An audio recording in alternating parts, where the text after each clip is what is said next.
Hello, everyone. I'm Jay, And I'm Marie. and you're tuning into a new episode of Lunch Break.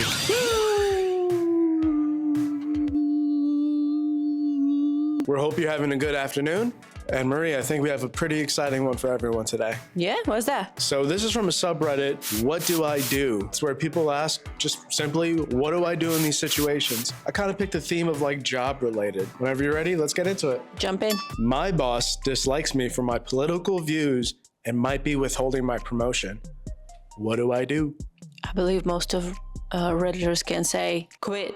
I, 22-year-old female, started working at this company 3 years ago. At the time, he, 35-ish male, was a senior. He since jumped to team leader and now he is our new manager. During lunch about 1.5 years ago, we started talking about US politics. We are from Europe, and I said that I support X party. He became shocked, not sure why. Most people support this party, and ever since then, he started avoiding talking to me, openly admitted to not liking me, always criticizing my generation. I always say nice things about him and supported him fully when it came to picking a new manager for the team, and still nothing changed. When we have a group discussion, he constantly cuts me off, and honestly, it's breaking my heart. A few months ago, he sent me a bunch of articles in private, bashing my views. He sees it as childish. All of those posts were complete made-up BS. You can probably guess what party I'm talking about. Since I'll be at the company for 3 years next month, and we might have a senior position open, I naturally considered applying. To be frank,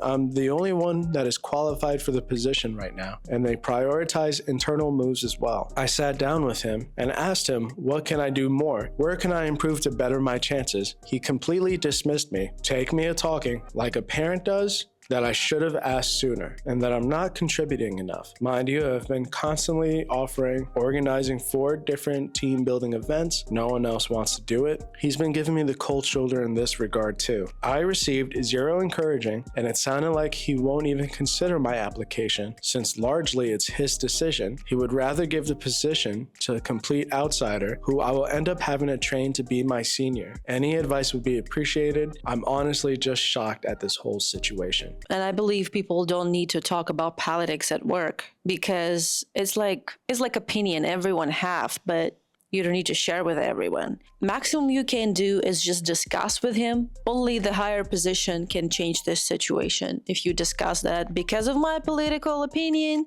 and don't give you a job that you deserve, can count as a discrimination.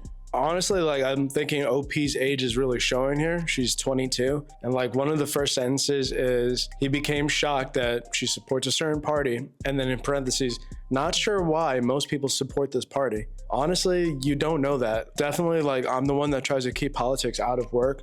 And like sometimes you feel comfortable around people and you feel comfortable enough to share your opinion, but you really don't know who feels what, right? Like while I think the boss is wrong for discriminating and not choosing this person for this position and brushing her off, like you unfortunately kind of put yourself in that position. Like we all have our political beliefs, like to pretend that we're apolitical, especially in like these times, it's kind of bullshit, right? Yeah. Like most people feel strongly one way or another, or another, or another, or another. But to try to kind of keep the peace at work, I think this is going to be like a hard lesson for you to learn.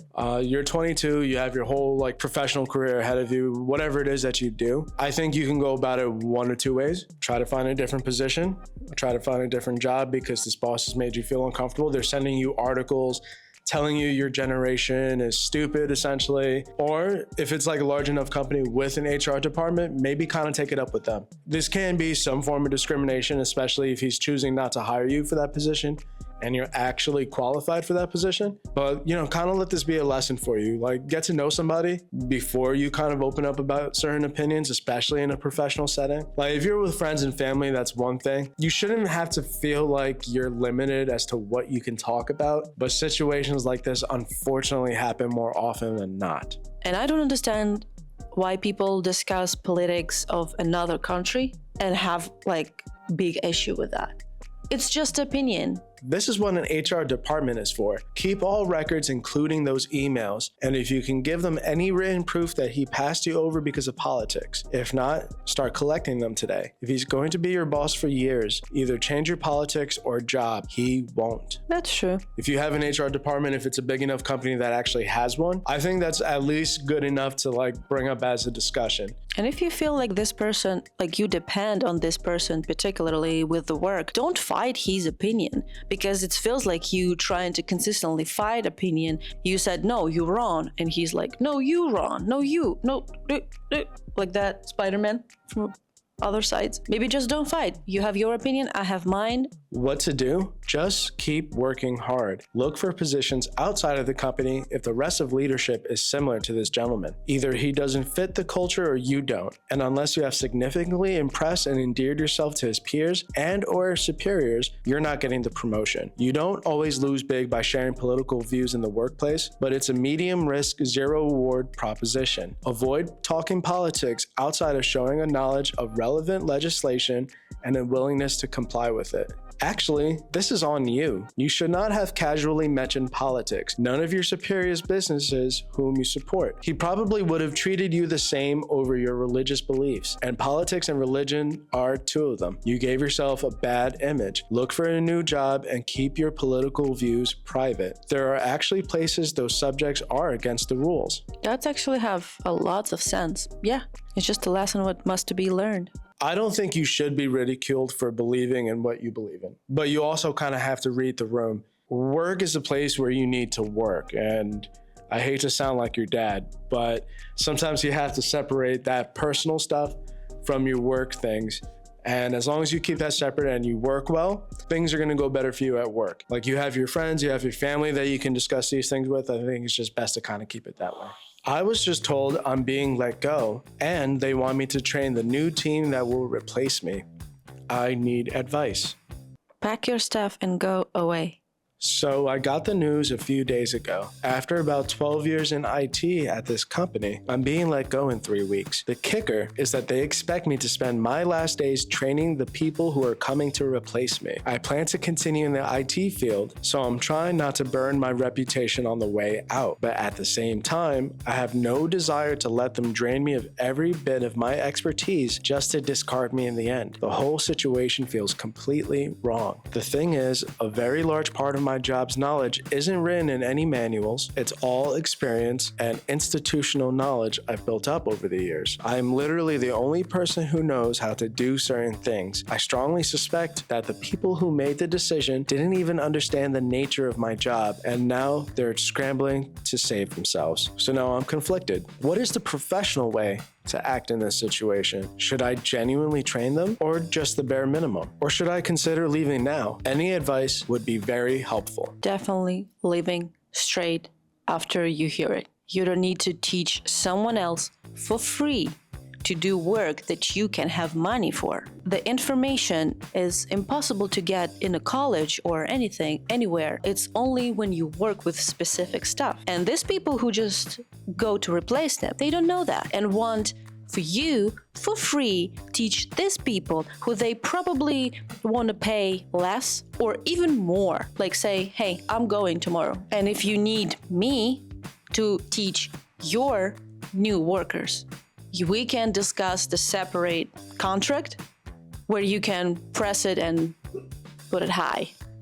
And if they actually need it, they will pay. I think my mom was in the kind of this situation, maybe not like because she's not in IT, but in kind of the situation, hey, you need to teach this person, do your job. And even after my mom did, they still don't understand because it's not only give the knowledge, it's also the person must understand how to use it. And I totally get you feel like you don't want to burn any professional bridges, but unless, like Marie said, they're willing to pay you some sort of consulting fee in order to train their new employees, you're not going to want to work with them in the future. You might not have great things to say about them in the future. You might not say anything bad. It sounds like they're hiring a few people to take over your job. Means they're trying to like save money and get more work out of people at the same time. I think it's best that you find something that's in your field and with a company or a person that treats you better. Whatever the manual says, that's what you train them to do. That's it. Anything else you do is because you have knowledge and time on your side. The new guys will figure it out, or they won't. Not your problem in the end. That's have sense. It's if you still wanna proceed to actually teach people. And when they're struggling, then OP can charge a consultant fee.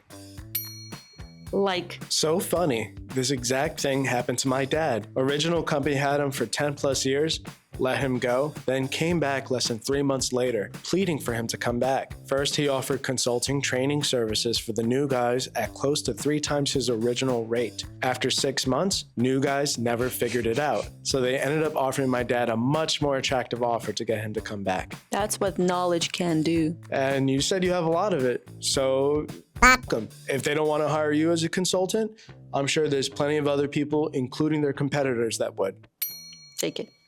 Am I crazy for leaving a job with a fantastic salary that's destroying my mental health? I'm 26 years old and I feel like I'm trapped in a golden cage. I make about $110,000 a year on a commission-based salary, and hitting that number isn't too difficult for me. The problem is the hours. I work about 9 hours a day, 5 days a week, plus every other Saturday. We're supposed to get a full hour for lunch, but I'm lucky if I can take 20 minutes for myself. Most of the time, I eat at my desk while working. The health insurance is a joke and there's virtually no pay time off. On the other hand, my direct manager is very good and very understanding when I need to take time off, which is pretty much the only positive thing. The job itself is incredibly mentally draining. I have to collaborate with my team all the time, but honestly, many of them are toxic people. On top of all that, the clients I deal with are always upset and demanding, which is exhausting. I genuinely can't find any part of my day that I enjoy, and I come home completely drained. Honestly, there are days I just want to walk into my manager's office and quit on the spot. Even though I really like him and a few of my colleagues, I know I should be grateful for an income like this, especially with the current economy. I also don't have a college degree, which makes me feel even more trapped. What should I do? Leave this job and look for something that won't wreck me mentally, or keep my head down and endure it for the financial stability? I have a question. Because in the beginning, OP said the hitting that number isn't too difficult for me, but it is. I think both things can be true. I've definitely worked a job that paid really well, had really great benefits. You know, you do it for so long, like, you know how to do it, but it doesn't make the work any less difficult. I think for him, it's not impossible to hit those standards, but it does take a lot out of him. Sometimes, like, especially when you start working those jobs, it's really attractive. Like, oh my God, I'm getting paid this much. And the job might seem kind of easy to you in the beginning. And then as you grow into the position and you start like doing a day in, day out, you know, like you don't get a lunch break. You're working long hours. It sucks. You try to justify it, and it sounds like he's weighing the pros and cons. Like, I can handle it, but most days I feel like I have to use all my effort. He probably feels like he doesn't get time after work to do anything for himself. He doesn't have a college degree, so it's not like he could find another position that pays as well. You can work for a little bit, take some money aside, maybe half the college degree. I know it's really expensive, but it depends. Maybe some courses, something that have value in a hiring market. Look the options, because option to quit is gonna be there every time. They're not go anywhere. But look around, look other position, and nobody stop you to looking other jobs. I think the most important question you have to ask yourself, what is it that you want to do? What career do you want? What position do you want? Do you like the field that you're even in? And if it's like, I like what I do, I just don't like the company, I hate that the health benefits suck, maybe you're willing to do the same work, or at least the same field for less pay and a little bit less responsibility with another company. That's one thing to look into. Or maybe you just want to do something completely different, like, I don't know, start a YouTube channel, post every day between Monday and Friday, 12 o'clock during your lunch break. Like, you can do that, but maybe find a position that pays less and gives you more time to be able to work towards what you actually want to do. and try to find a way to achieve that goal. And it might involve you working still full-time at this job while working towards something else at night. You know, you do your 9 to 5, and then your 5 to 9 is learning how to do the thing that you actually want to do or work towards that goal that you actually want to do. You need to first, before you consider anything else, ask yourself, what is it that you actually want to do? Absolutely agree with you. Business handshake. Business handshake. Your mental health won't sustain it for too long. You can maybe deal with it 2 to 3 years max, then you need an exit plan. Save dough for a college degree with that salary to switch careers. 26 is still fucking young. Totally agree. It's have sense. Live way below your means and save up $30,000 and go travel on the cheap once you quit. I have been to 31 countries and no regrets. Yeah, maybe with this job, you feel like you haven't been able to do anything for yourself in a very long time. If you're not a well-traveled individual and you have means to get a passport and you can live below your means and save up all this money, maybe take some time off, a few months. Depending on the job, you can take like a sabbatical, you could take like a leave of absence, save up a bunch of money, put in a leave of absence for a couple of months, live for yourself for a little bit, and then maybe you'll come back feeling refreshed and like, okay, maybe I can tackle this, because you've been working this job for a certain amount of time and not giving yourself time to do anything else. 9 hours a day is pretty standard. Doesn't mean it's easy, just mean it's pretty normal in the States. I don't know what skills or experience you have, but commission-based jobs are always crapshoots. What do you want to do?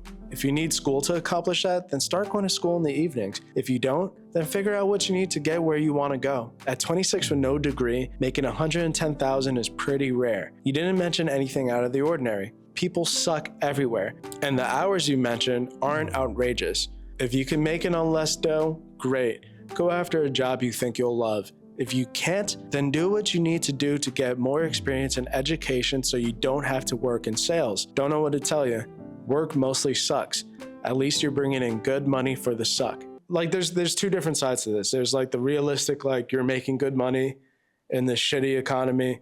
Like I wish I was making that much. But then I also understand, like, I've been on that side, making that much, just constantly stressed out, constantly tired, never having time for myself, like a very physically demanding job. I get it. You know, like sometimes the grass is greener on the other side, right? Like, oh, I wish I had that job that would pay me $110,000 to work 45 hours a week. But if it's not for you, it's not for you. Don't let these people make the decision for you. Ultimately, I'll go back to it. You need to ask yourself, what is it the fuck you want to do? Well, Marie, that was a lot of work. What do I do now? After lunch, it feels so good when you like, comment, and subscribe on the Good Soup Productions. Yes, and if you have your own story or questions and you want our take on it, make sure you hit us up on our subreddit r/lunchbreak_GSP. See you in the next episode of Lunch Break. Bye. Bye.